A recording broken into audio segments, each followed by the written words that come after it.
اگر آپ کوئی گناہ کر رہے ہیں نا، شیطان آپ کو گناہ کرنے پر مجبور کر رہا ہے، کہہ رہا ہے گناہ کر. اگر آپ گناہ نہیں کرتے تو شیطان کو تکلیف پہنچتی ہے. اگر آپ گناہ نہیں کرتے، اگر آپ ڈرگ نہیں لیتے تو شیطان کو تکلیف پہنچتی ہے، اسے درد ہوتا ہے، اسے غصہ آتا ہے. لیکن اگر آپ ڈرگ لے لیتے ہیں اور اس کے بعد توبہ بھی کرتے ہیں، شکرانہ بھی ادا کرتے ہیں، تو اس سے شیطان کو اور زیادہ تکلیف پہنچتی ہے. اس سے شیطان کو اور زیادہ تکلیف پہنچتی ہے.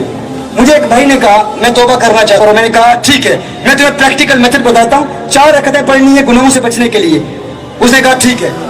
اس نے مجھے کہا کہ پہلے دن میں نے 40 رکعتیں پڑھی، میننگ اس نے 10 گناہ کیے، ہر گناہ پر 40 رکعتیں.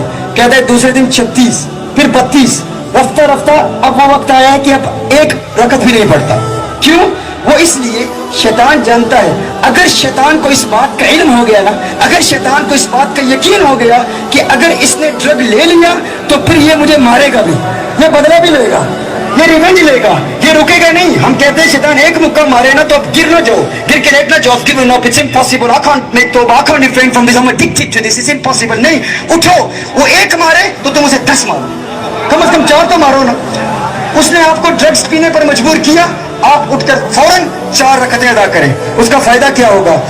اسے تمہارے گناہ نہ کرنے سے تکلیف تو ہوئی، لیکن اگر اسے اس بات کا یقین ہو گیا کہ اس نے گناہ کرنے کے بعد 4 رکعتیں پڑھنی ہیں، ایک وقت آئے گا تم ڈرگ کی طرف ہاتھ بڑھاؤ گے، وہ کہے گا نہیں ڈرگ نہیں پینا. وہ خود روکے گا، وہ خود روکے گا، وہ کہے گا ڈرگ نہیں پینا، شراب نہیں پینی. کیوں؟ اسے پتا ہے کہ اگر پی لی تو یہ بدلہ لے گا، اور اس کا بدلہ بہت سخت ہے. وہ ایک شخص نے 1 نماز مس کر دی، 1 نماز فجر کی قضا ہو گئی تو پھر مسلسل 1 سال روزے رکھے، 1 سال روزے رکھے شیطان سے بدلہ لینے کے لیے. لیکن اس کے بعد پھر نماز قضا نہیں ہوئی. کیوں؟ کیونکہ پھر اس کے بعد اسے کسی الارم کلک کی ضرورت نہیں تھی. شیطان خود آ کے جگاتا، اٹھ نماز ادا کر، تیری نماز قضا نہ ہو جائے. کیوں؟ شیطان جانتا تھا کہ 1 قضا ہوئی تو 1 سال کا روزہ، اب ایک اور قضا ہو گئی تو پھر پتہ نہیں کیسے بدلے لے گا. امام اعظم کے پاس ایک بندہ آیا، اس نے کہا میں نے کچھ خزانہ رکھا تھا، کچھ مال رکھا تھا، گم ہو گیا، کوئی ورد دیجیے. تو امام اعظم نے کہا ورد دینا میرا کام تو نہیں ہے، لیکن ایک تجھے عمل دیتا ہوں، 100 رکعتیں پڑھ، 100 رکعتیں پڑھ اور 100 نفل ادا کرنے کے بعد تجھے وہ مل جائے گا.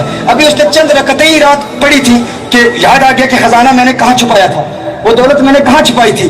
یاد آئی، خزانہ لیا. دن کے وقت امام اعظم ابو حنیفہ کے پاس گیا، کہا وہ جہاں میں نے مال و اسباب چھپایا تھا مجھے یاد آ گیا. کہا کیا کمال ورد دیا آپ نے. فرمایا وظیفہ کچھ نہیں تھا، مجھے پتا تھا کہ شیطان تیرے خزانے کا دشمن ہے. یہ جو تو بھول گیا تھا نا، شیطان تجھے اس خزانے سے محروم کرنا چاہتا تھا. شیطان نے تیرا خزانہ چھپا دیا تھا، لیکن وہ دنیا کا خزانہ ہے، یہ 100 رکعتیں آخرت کا خزانہ ہے. وہ یہ تو قبول کر لے گا کہ تجھے دنیا کا خزانہ مل جائے، لیکن یہ 100 رکعتوں کا خزانہ تجھے نہیں دے گا. تو میں نے کہا 100 رکعتیں پڑھ لے.